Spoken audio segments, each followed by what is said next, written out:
capítulo 9, y dice: me respondió, bueno, voy a leer el anterior para ver qué fue lo que preguntó. Le dije: soberano, acabas de indicarme la multitud de signos o señales que harás en los días supremos, pero no me has indicado en qué momento tendrán lugar. Y dice el capítulo 9, verso 1: me respondió: calcula tú mismo, y cuando hayas visto la realización de una parte de los signos que te he indicado, has de saber entonces que ha llegado el momento fijado en el que el Altísimo ha de examinar el mundo que ha creado. Examinar, eso se puede ver también conectado con la palabra visitar, ¿verdad? Cuando Yahweh visita al pueblo es para examinar cómo se está comportando y qué le están haciendo, como cuando visitó al pueblo en Egipto para redimirnos de la esclavitud. Entonces, también, ¿verdad?, es interesante que Ezra obviamente no iba a vivir hasta el fin de los tiempos. Entonces se puede entender como si el ángel le estuviera diciendo de lo que usted va a ver algunas señales para el fin de su propia vida, puesto que recuerden que las profecías tienen varios cumplimientos: una acerca del tiempo en el que se da la profecía, la final, que es en los últimos días, y una en el medio, para que hayan dos testimonios acerca de lo que se va a cumplir. Entonces no me extrañaría que Ezra haya visto señales similares a las que le mencionó el Malaj, para él reconocer su fin, por decirlo así. La otra posibilidad claramente sería la de que Yahweh permitiese que Ezra viniese en el fin de los tiempos y pasara por el Apocalipsis, ¿verdad?, como para poder reconocer esas señales que el ángel le estaba diciendo. Entonces le decía: has de saber entonces que ha llegado el momento fijado en el que el Altísimo va a examinar el mundo que ha creado. Cuando aparezcan en cada país los terremotos, vean eso cómo se parece a lo que Yahushua explica en Mateo 24, que habrían desastres naturales en diversos lugares. Hoy en día, así es una realidad, pero como la edad del hombre es tan corta comparada con las de Adán y Matusalén, Noah y ellos, y como uno tiende tristemente a juzgar todo desde la perspectiva propia, la experiencia que ha tenido, ¿verdad? Y esa es una de las razones por las que la experiencia da sabiduría y madurez. Y uno cuando es joven, o cuando por más que sea viejo, no ha vivido mucho, y con vivido me refiero a experimentado la vida, lo que sucede en la vida, pues le falta mucho entendimiento acerca de a qué se vino a este mundo, o qué es lo que hay que hacer, cómo actuar y demás. Entonces se tiende uno tiende a juzgar a los otros por la experiencia propia. Uno tiende a juzgar el mundo por los pocos años que ha tenido en el mundo. Y digamos, en mi caso, por ejemplo, que ya acabo de cumplir,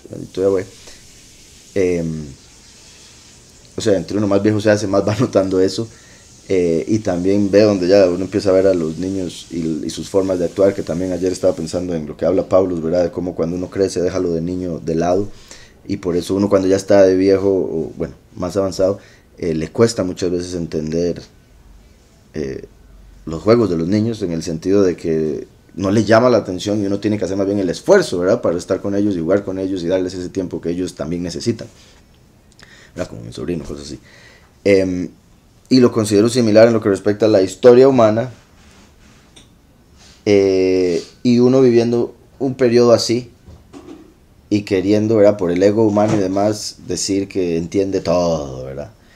Entonces, mi punto es, en este periodo en el que estamos viviendo, hemos vivido nosotros, los terremotos han sido como así, en la cantidad, mientras que antes, y eso, hay un estudio de 100 años, uno puede buscar un estudio, los últimos 100 años de terremotos, y el gráfico va así. Es exagerado como en el último siglo viene y de repente se va para arriba por mucho, y nosotros ya hemos vivido en este tiempo. Entonces para nosotros los terremotos son relativamente normales. Entonces ahora nosotros que estamos en el Padre por la fe y otras cosas, llegamos a entender, bendito Yahweh, que la vida de uno no es todo. Ha habido mucho más tiempo antes de nosotros, y cuando uno va y se fija, dice: uy, mira, sí, los terremotos se han incrementado por mucho.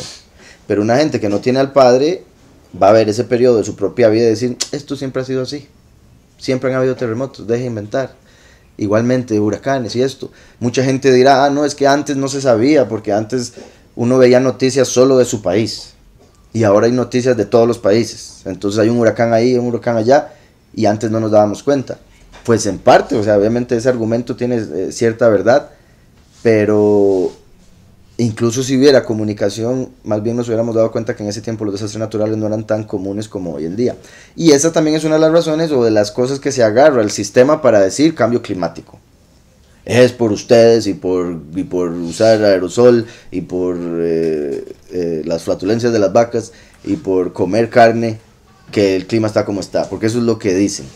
Tanto así que ayer, ¿verdad?, hablaba de esa encíclica del Papa donde es todo del cambio climático, como si fuera algo bíblico. Entonces también ya el mismo Yahweh nos revela que en el fin de los tiempos la gente diría que todo está igual desde el pasado, que siempre ha sido lo mismo, que nada va a cambiar, que estamos inventando con que va a haber un fin, etcétera, etcétera. Entonces, los terremotos han ido incrementando desde el principio de la historia y viene siendo, ¿verdad?, la escritura dice claramente, aunque hayan razones físicas, que los terremotos se dan por el enojo de Yahweh. Yahweh está enojado con un pueblo, tiembla. Nosotros entendemos que eso es una realidad porque creemos en que hay un poderoso y que tiene completo control de la tierra que él creó. No así el resto de la gente, y por eso, ¿verdad?, les entra por un oído y les sale por el otro. Como decía, esto es muy similar a lo que vemos en Mateo 24, Marcos 13, Lucas 17, que Yahushua dice que antes del fin los desastres naturales incrementarían. Y entonces continúo leyendo, dice, cuando aparezcan en cada país los terremotos, eso para uno es como, eso es normal, ¿de qué hablo?, ¿no? Cuando los pueblos estarán alterados, las naciones mezcladas, como nunca eso hoy en día, y todo el mundo alterado, por ejemplo, con las guerras o rumores de guerras. Cuando los reyes se combatan, cuando los príncipes estén asustados, entonces has de saber que el Altísimo ha hablado de todo ello antes de ese momento. ¿Verdad? Y eso lo sabemos porque Yahushua lo habló. Dice, del mismo modo que todo lo que existe en el mundo tiene su principio en la palabra y su final en la manifestación. Vean qué importante eso, porque así fue todo en el principio a través de la palabra y después la manifestación. Hágase la luz, se hizo la luz.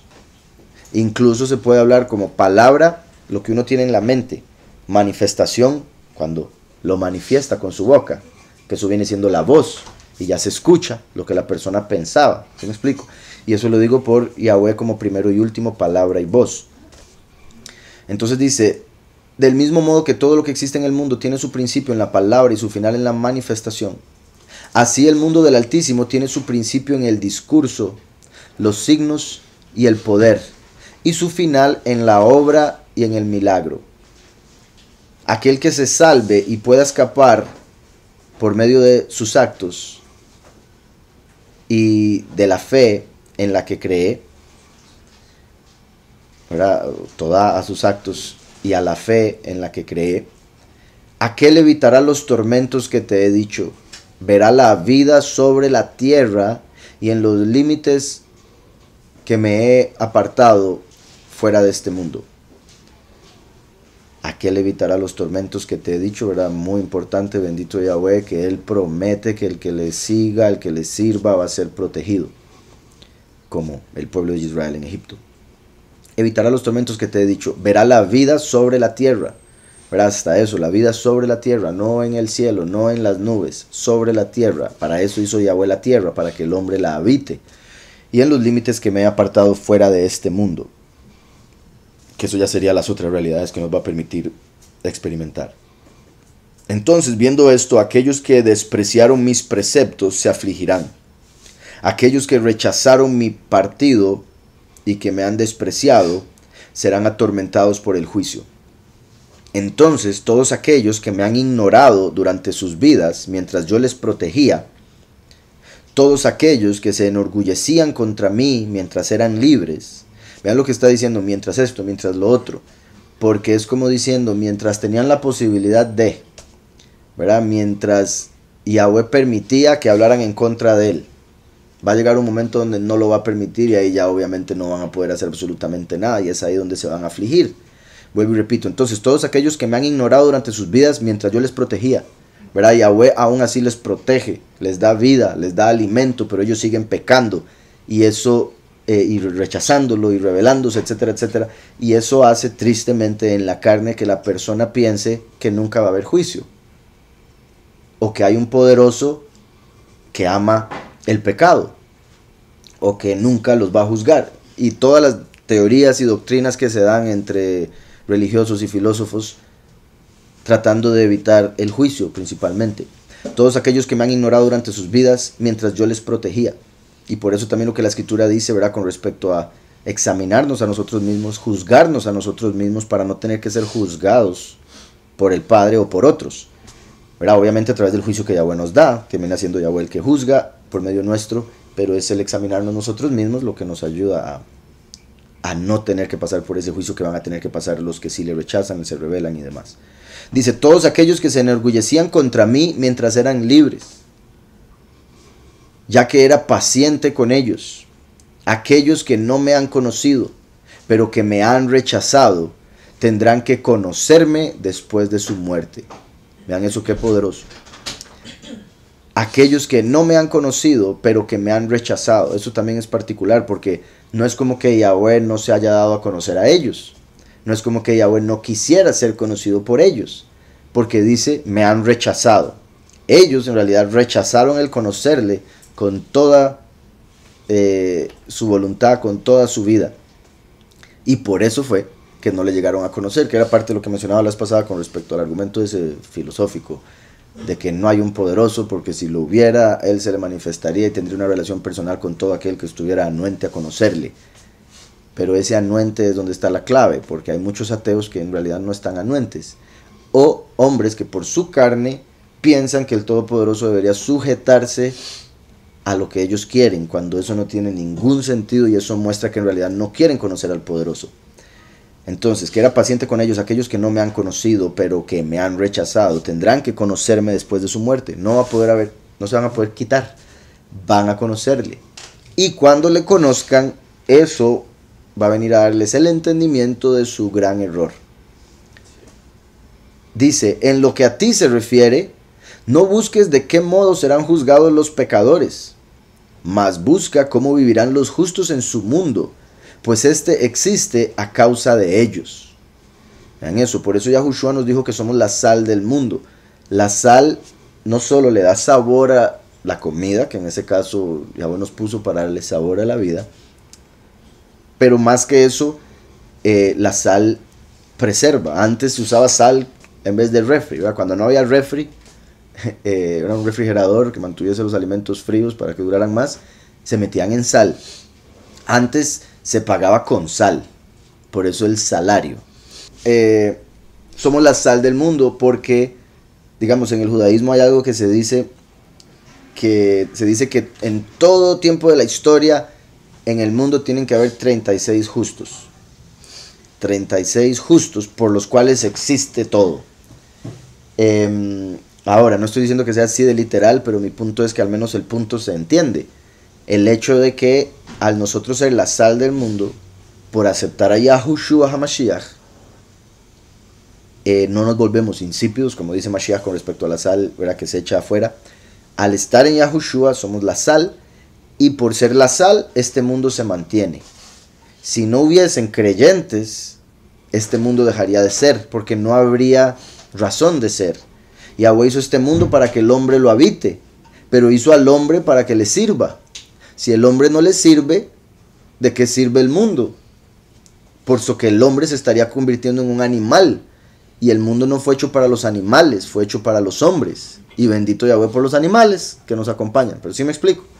Entonces, por eso dice, en lo que a ti se refiere, no busques de qué modo serán juzgados los pecadores, ¿verdad? Eso es secundario en el sentido de que nosotros no debemos estar buscando el dolor, no debemos estar buscando el castigo, el fuego, en el sentido, obviamente no para nosotros, sino para la gente, ¿verdad? Uno no debería estar buscando condenar, sino justificar, y por eso predicamos de Mashiach, y es él el que termina, Yahweh, decidiendo quién va a ser condenado y demás.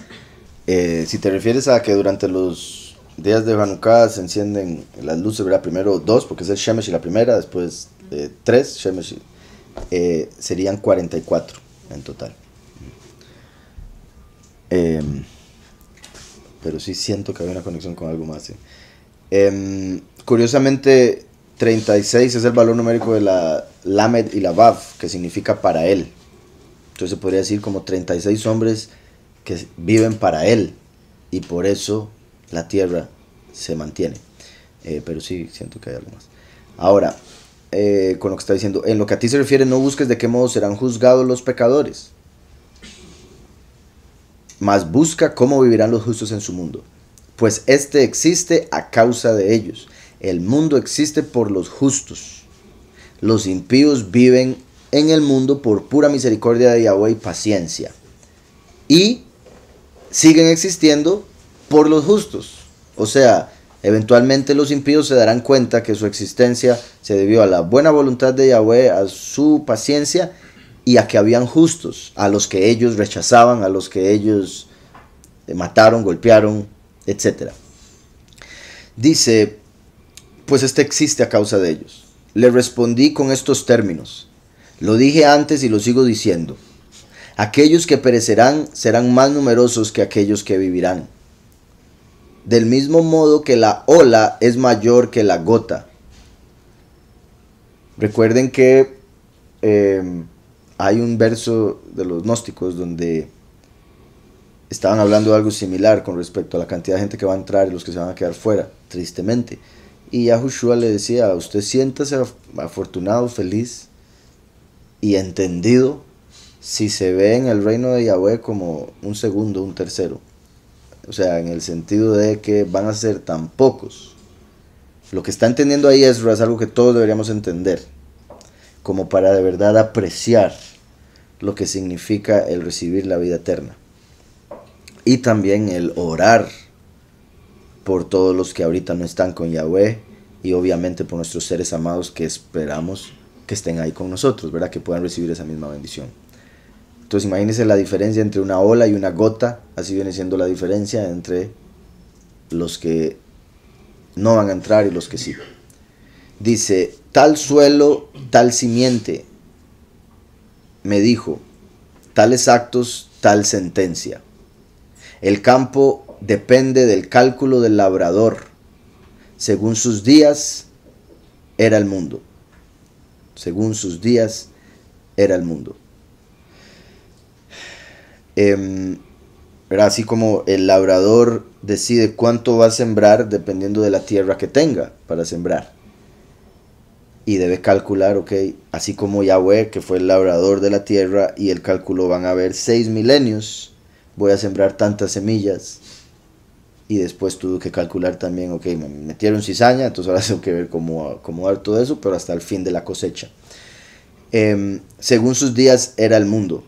Curioso eso, porque solo eso se puede ver como confirmación de lo que mencionaba ahora con respecto a, según lo que uno vive en este mundo, cómo uno juzga el mundo o percibe el mundo a través de su propia experiencia. Según sus días era el mundo. Entonces, como decía, tal suelo, tal simiente. ¿Verdad? La cantidad de personas que llegó a ver en esos 2000 años, bueno, aproximadamente 2000 años, desde Adán hasta el diluvio, aproximadamente, fueron como 1700. Y sí, es triste el pensarlo, o sea,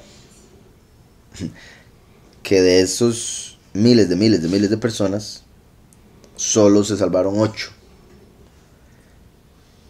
Y incluso se podría decir que 2 de los que se salvaron, entre esos 8, se salvaron por pura misericordia a Noaj, por amor a Noaj. Porque Yahweh le pudo decir a Noaj, ¿sabe qué? Deja a Cam y a su esposa aquí fuera. Sí, como con las naciones, algo así. Exacto. Sí, exacto. Ahí sería. De hecho, recuerdan que es Shem, que representa a los pocos, y Afet, que representa a los muchos, y Cam, que representa a las naciones.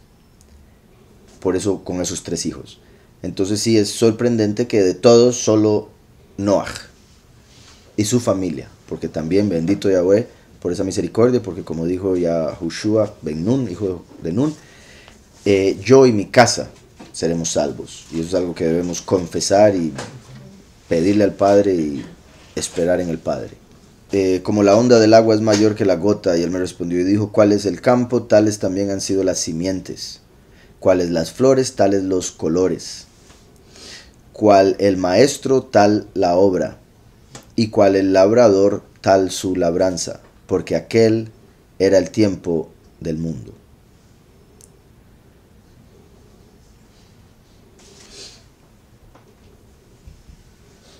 Entonces, sí, ya lo he explicado. Dice que yo había preparado antes de que existiera el de ellos. Me imagino que ahí no hay ni punto ni... parece seguir. Bueno, este otro verso lo dice. Ciertamente que cuando yo aparejaba al mundo antes que fuese hecho para ser morada de los que ahora viven, nadie entonces me contradecía. ¿A quién va a contradecir? Si, primero que todo, nadie existía. Y segundo, los malajim que él hizo para representarle en el segundo cielo y demás, no iban a contradecir al Todopoderoso, aunque obviamente, por si algo, Yahweh se levanta en la asamblea, como dice Salmos, y están los ángeles de la derecha y los ángeles de la izquierda. Unos defienden, otros acusan, pero eso se refiere a la humanidad, a la creación, no como que digan, Yahweh, usted es esto, usted es lo otro, aunque también está el verso donde dice, ¿qué es el hombre para que te acuerdes de él, para que le visites? Y eso se dice, al menos en el judaísmo, que esas palabras salieron originalmente de los malajim. O sea, los malajim no entendían el plan de Yahweh, ni entienden, y le preguntaron al Todopoderoso, pero ¿qué es el hombre para que usted lo visite? ¿Por qué a nosotros no y a ellos sí? Porque a ellos les ha prometido tanta cosa y a nosotros, etcétera, etcétera. Entonces, eso también muestra cómo los ángeles no tienen todo el conocimiento, puesto que son una realidad intermedia. Hay mucha gente que el cielo del Padre y el cielo de los ángeles lo hace como uno, y piensan que los ángeles saben todo el plan de Yahweh, e incluso piensan que un ángel puede ser igual de poderoso que Yahweh, puesto que piensan que Satanás es el contrario de, cuando no entienden que es un siervo, y es el enemigo de la humanidad, porque nadie puede ser enemigo de Yahweh. O puede intentarlo, pero va a ser deshecho. Entonces, ciertamente cuando yo aparejaba el mundo antes que fuese hecho. Voy a leer el otro verso, continuando como si no hubiera un punto. Según sus días era el mundo que yo había preparado antes de que existiera el de ellos, aquel en el que viven. Entonces no había nadie que me contradijera, pues no existía nadie. A ver si está. No existía nadie que me lo va a contradecir. Absolutamente nadie, porque Yahweh es uno, único, y él decidió tener compañía y por eso creó todo lo que existe. Entonces dice, después de haber sido creados en un mundo preparado y ante una mesa perpetua según una ley donde no había señales de la muerte por sus acciones, ¿verdad? Como en el paraíso, por ejemplo. También vean como dice, de haber sido creados en un mundo preparado y ante una mesa perpetua. Eso es interesante porque vemos que en Génesis Yahweh primero crea todo y por último hace al hombre. Entonces cuando el hombre vino al mundo ya todo estaba listo, ya todo estaba preparado. Como si uno invita a alguien a comer, ¿verdad? Mesa perpetua, lo invita a comer y cuando llega le dice siéntese nomás para que vea lo que le traigo y le trae el manjar ya listo y después el postre y demás. En vez de decirle, uy, apenas estoy empezando a cocinar, ven y me ayuda, y le muestra la carne toda cruda y otro montón de cosas, ¿verdad? Que pueden ser desagradables, y más si viene con hambre. Entonces, Yahweh hizo todo y después nos trajo a nosotros como un buen, ¿cómo se dice? Anfitrión, exactamente, como un buen anfitrión, mostrando el ejemplo que después aprendió y continuó Abraham, ¿verdad? De ser hospitalario. Yahweh nos trajo al mundo y ya nos tenía todo preparado. Y no solo todo lo que hizo antes, sino algo que nos cuesta entender por la realidad en la que vivimos temporal. Venimos al mundo y Yahweh tiene todo preparado para que viniéramos y para que continuemos. Cada comida que vamos a necesitar en la vida, Él ya la tiene preparada. Cada vestimenta, cada situación, cada trabajo, cada cosa ya la tuvo preparada. Incluso, y vean el poder del Padre tan perfecto, tenía preparado el perdón de pecados para aquellas cosas que por no hacerle caso hicieran cambiar, ¿verdad? La voluntad perfecta, la permisiva, a través de nuestras obras.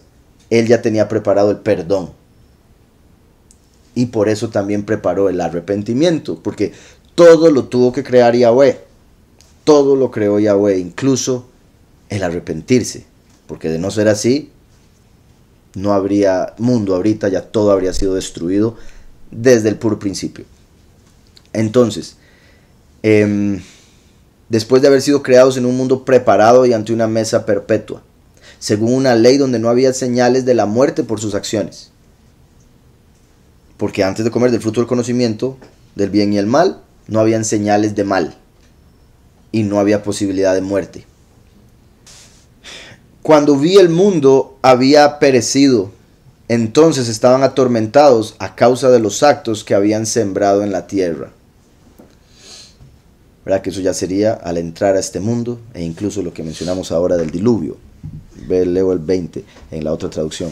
Yo he examinado el mundo y he aquí que él era peligroso a causa de las afecciones que en él han nacido. Solo por el hecho de Yahweh crear un mundo aparte de él, ya cabe la posibilidad de maldad.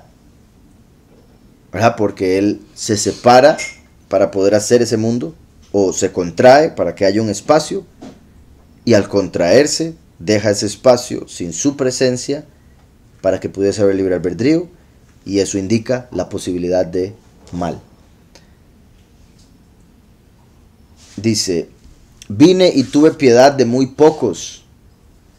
He ahorrado para mí un grano de la viña y un tallo del bosque espeso. Ahí como los muchos y los pocos. Tuve piedad de muy pocos, como ahora hablábamos del diluvio. He ahorrado para mí un grano de la viña, ¿verdad? Israel, y un tallo del bosque espeso, los escogidos, como árboles. También qué curioso, un grano, Yahushua vino como el grano que fue sembrado para dar fruto a través de su muerte. Y el último viene como un tallo, una rama.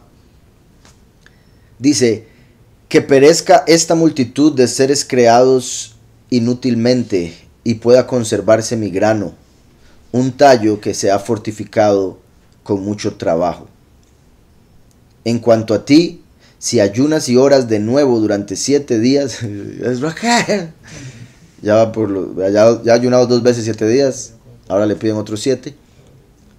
En cuanto a ti, si ayunas y oras de nuevo durante 7 días, si vas al desierto donde no hay construida ninguna morada, si solo comes frutos salvajes, si no te alimentas de carne, si no bebes vino, no teniendo por alimento más que los frutos de los árboles, y si oras continuamente hacia el Altísimo, vendré a ti y te hablaré.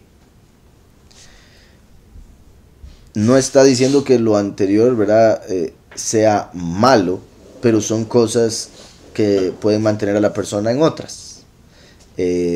Lo pueden separar de esa conexión espiritual que se podría tener al ayunar, al no beber vino,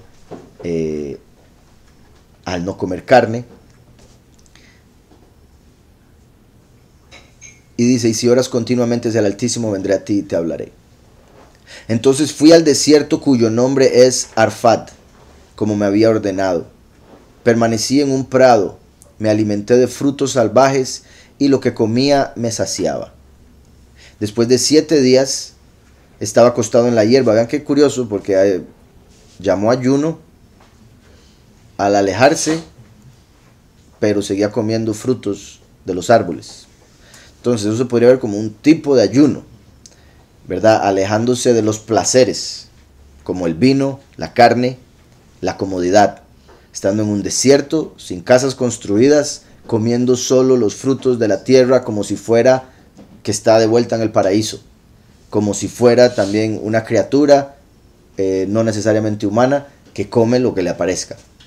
Se refiere como fruto que haya crecido por sí solo, sin la ayuda de un hombre que lo haya sembrado. De hecho, ¿verdad?, se parece a Yahuanán, que vivía en el desierto comiendo langostas y miel. Entonces, dice, entonces fui al desierto cuyo nombre es Arfat, como me había ordenado, permanecí en un prado, me alimenté de frutos salvajes y lo que comía me saciaba. Después de 7 días estaba acostado en la hierba y sentí mi corazón alterado como antes. Abrí la boca, comencé a hablar ante el Altísimo y le dije, Yahweh, poderoso mío, les apareciste a nuestros padres en la soledad, en la tierra desierta donde no había ni bosque ni hierba, y dijiste: Israel, escúchame. Tú, simiente de Jacob, atiende a mi voz. Sembraré mi ley entre ustedes, traeré frutos en ustedes, y por ella serán ilustres en este mundo. Vean cómo sí, todas las revelaciones que se le han dado a Ezra después de ayunar han venido después de una oración que él mismo hace. O sea, como que ese ayuno lo lleva a sentir algo en el corazón que lo mueve a orar. Y normalmente la oración se basa en cosas que él estaba experimentando en ese momento. Entonces, en cierta manera, era necesario que él experimentara esa soledad, el desierto, los frutos salvajes, para poder sentir lo que tenía que decir aquí para recibir la respuesta que vendrá en unos momentos. Entonces vea cómo dice: sembraré mi ley entre ustedes, traeré frutos en ustedes, ¿verdad? Él comiendo frutos salvajes. Y por ella serán ilustres en este mundo. Me adelanté porque había dicho algo ahí. Como decía, que se les apareció a los padres en la soledad, en tierra desierta, que era lo que él estaba experimentando en ese momento. Dice: pero habiendo, verso 32, habiendo recibido la ley, nuestros padres no la guardaron, no quedaron en tu partido. Entonces el fruto de la ley no fue perdido, pues no era posible que se perdiera, ya que viene de ti. Ven qué importante. El fruto de la ley no fue perdido por más que los hombres no lo cumplan, pues no era posible que se perdiera, ya que viene de ti. Por un lado, vean cómo dice el fruto de la ley. Recuerden que hemos visto cómo Yahushua es el fruto de la vida al ser colgado de un madero, y la Torah es el fruto del conocimiento. El fruto viene siendo ya después lo que la acción en sí, pero la Torah es el árbol del conocimiento del bien y el mal. Y por más que uno no lo conozca, no lo acepte o lo rompa, la verdad es la verdad, la ley es la ley, los mandamientos son los mandamientos. Entonces el fruto de la ley no fue perdido, pues no era posible que se perdiera, ya que viene de ti. También eso es importante porque es como lo que dice la escritura, ¿verdad? El que haga las obras de la ley vivirá por ellas. Y después más adelante: no hay hombre que solo haga el bien y nunca peque. Entonces ya con eso todos estamos mal, excepto Yahushua, que es Yahweh manifestándose como hombre a través de una virgen para no traer el pecado de Adán, y de esa manera cumplir toda la Torah para que se dé el fruto de vida en nosotros. Y por eso dice: ya que viene de ti. El cumplimiento de la Torah vino de Yahweh mismo. Él dio la Torah y también dio el cumplimiento, porque el hombre en el medio no pudo. Dice: aquellos que lo habían recibido perecieron por no haber guardado lo que tú habías sembrado entre ellos. Por eso es que vean cómo todo se conecta, ¿verdad? La analogía de sembrar y demás, porque Yahushua es la semilla. La palabra de Yahweh es la semilla que tiene que sembrar el hombre en su propio corazón, o llevar a otros para que le reciban. Qué particular también ahora pensar en lo de fruto salvaje, porque es como algo que crece en el desierto, que creció ahí solo, así como cuando uno sin la ley es salvaje, es como un animal. ¿Por qué? Por haber comido del fruto del conocimiento en el inicio. ¿Se acuerdan que ya esto lo he mencionado varias veces últimamente? El hecho de que el árbol del conocimiento producía animales y el árbol de la vida humanos. Entonces, al comer del fruto del conocimiento nos hicimos salvajes. Y por eso cuando vino el conocimiento, lo que hizo fue revelarnos como salvajes, en el sentido de que rompíamos la ley del hombre, que viene siendo representada por el árbol de la vida. Entonces, pues es tu ley del mismo modo que la tierra después de haber recibido la simiente, el mar después de haber sido surcado por el navío, el cuenco después de haber colocado el alimento en él. Cuando llega el momento de perecer, ya sea para esta simiente, ya para aquellos que han sido colocados en el cuenco, todo esto es destruido, aunque aquel que lo ha recibido subsiste, pero con nosotros no ocurre lo mismo. Como por ejemplo, una vez que se siembra, se cosecha, y al cosechar ya toca desecho, pero lo que se tomó de la cosecha es lo que hace que el hombre que lo sembró siga viviendo al comer de ello. Los que hemos recibido tu ley y hemos pecado, perecemos con nuestro corazón que la ha recibido. Los que hemos recibido tu ley y hemos pecado, perecemos con nuestro corazón que la ha recibido, ¿verdad? Esa ley. Tu ley no perece, mas subsiste en toda su estima, ¿verdad? Por más que uno la rompa la ley, no está deshaciendo la ley. La ley permanece, y más bien, como la misma escritura revela, el romper la ley y reconocer ese rompimiento de la ley, o reconocer lo malo que trae esa acción, lo que hace es confirmar la ley como verdadera. ¿Sí me explico? Cuando uno siente la consecuencia del pecado, ve la consecuencia del pecado, entonces uno confirma que la ley es verdadera, porque tenía razón al decirme no haga. ¿Sí me explico? Entonces, tu ley no perece, mas subsiste en toda su estima. Miré entonces con mis ojos y vi a mi derecha a una mujer que gritaba y lloraba. Su alma estaba muy afligida, sus vestiduras estaban rasgadas y su cabeza cubierta de ceniza.